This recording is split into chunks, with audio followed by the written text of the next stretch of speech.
Kas sa oled kokku puutunud sellega, et meil on kalduvus vanuse põhjal anda inimestele erinevaid õigusi?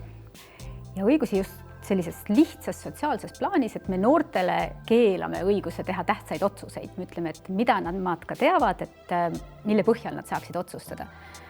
Või vanadele ütleme, et millised lapsikud teod, justkui keelates neile elust rõõmu tunda.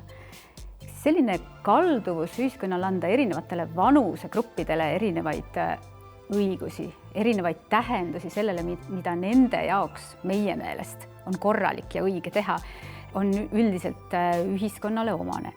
Nüüd, kui enamustele gruppides, kuhu me kuulume, sotsiaalsetes gruppides, me teame, et me oleme eluaeg samas grupis, siis vanus on üks nendest, kus me elu jooksul muudame oma grupi kuuluvust. Ja sellega seoses tuleb meil kohaneda uutega. No, et kõigepealt oled siin selline ilus uus tass, täidad oma tassi funktsiooni, eks ole, väga edukalt, sinna saab kõiki asju teha, mida iga tassiga saab. Ja ühel hetkel tuleb nagu veel uuem moekas tass, millest peetakse lugu. Ja nüüd sa pead kohanema sellega, et jah, sa teed küll seda sama tööd, mis sa enne tegid, aga millegi pärast väärtustatakse sellel ajahetkel nüüd teist tassi. Ja kuidas sa tuled toime selle tundega? See on inimese elus väljakutse, tassil võib-olla on väiksem väljakutse.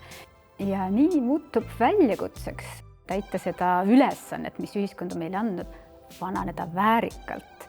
Et sa saaksid oma vananemisega, kõige parem oleks, kui sa üksi saaksid sellega hakkama, et sa ei nõuaks tähelepanu sotsiaalsüsteemilt, et sa ei jääks kellelegi ette.